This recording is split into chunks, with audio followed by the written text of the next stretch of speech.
All right, what's up, guys? I've been getting a ton of questions about that video that I posted the other day of me stringing up a new stick. And I thought it would just be easiest to go through and make a little video about what I like in a stick, kind of how I like them strung, what mesh I use, and kind of my thoughts about stringing goalie sticks. So we're gonna go through it really quick, and hopefully it's helpful for everyone. The mesh that I'm using is 17 diamond Gimalax hard mesh.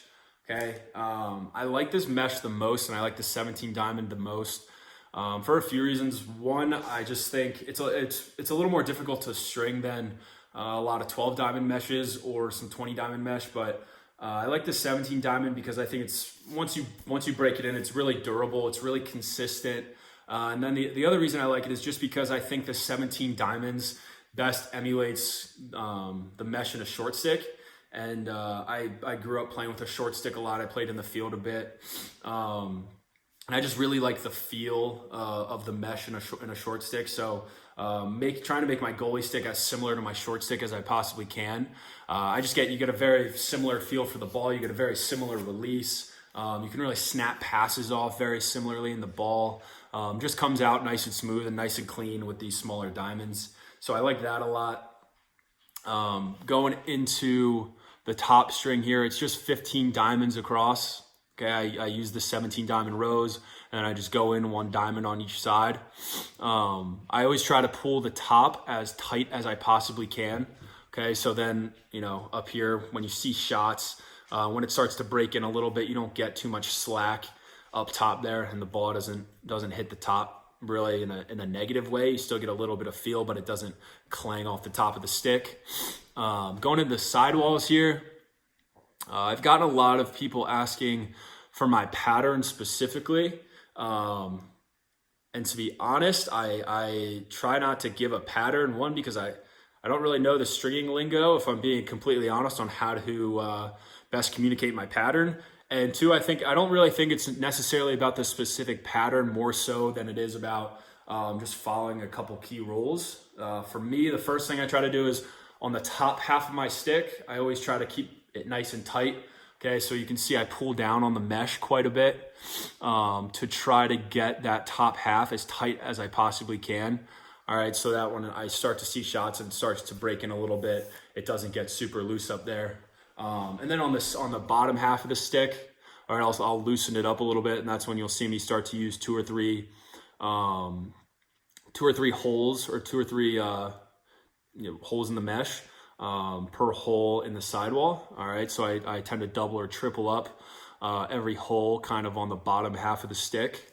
And you want to create a nice channel. All right, you can see I don't use a super tight channel because I think sometimes when the channel gets a little too tight, the ball can kind of get stuck in the side of the mesh when you go to make an outlet pass. And for me, I want to be able to make a save and get the ball out right away without having to do a lot of cradling or a lot of adjusting with the ball on my stick.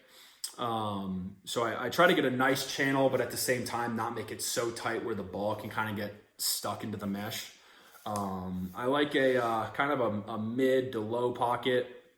All right, I don't like a super high pocket or like a kind of like a mid-high pocket, just because, I don't know, for some reason I always felt like if I had a higher pocket and it was a little like pulled tighter down here at the bottom, that the ball would sometimes hit down here, right? And because the mesh was pulled a little bit tighter down here, due to the higher pocket, the ball would tend to bounce around a little bit.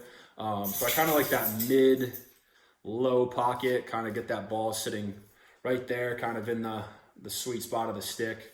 You can see the bottom string here. It's a pretty traditional bottom string. All right, I just weave it all the way through and tie it off there nice and tight at the bottom.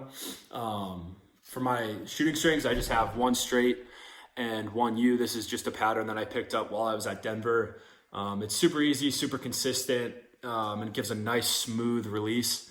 Something I always will do with my goalie sticks before I put shooting strings in, for the most part, is try to throw with it. Or I'll put the shooting strings in and not tie knots. You can see they're tied now, but when I first string them up, I'll leave them untied and go out and throw around with it a little bit and kind of let the shooting strings naturally loosen up and get to that nice spot where I like them. And then after that happens, I will tie them off. Really quick, So that was a new one. That was a freshly strung up one. I'll give you kind of a look now at a broken in one. So this one I've been using for about a month or a month and a half. And this just gives you a good idea of what it looks like once it breaks in a little bit. You can see, I've seen shots with this quite a bit now. You can see it's still pretty tight up here. It's loosened up a little bit, okay, but it's still pretty tight, and I haven't had to make any adjustments. That's another thing I like about the string is you don't really have to make any adjustments once it breaks in. You can see when it breaks in, the bottom loosens up a little bit, the sidewall strings loosen up a little bit, and I do that intentionally where I string it really tight to start, and then it kind of loosens up, all right, after you take some shots. And I like the little bit of a looser sidewall on my goalie sticks. Yeah, again, I like that flexibility in the mesh when you see a shot for the ball to kind of, be able to hit different spots in the mesh and still find that sweet spot after the save. All right, guys, so there are my 2 goalie sticks that I'm using right now. I hope you guys found this video to be helpful. And if anyone still has any specific questions about either of these sticks, feel free to just send us a message or reach out to me directly on Instagram. Thanks, guys.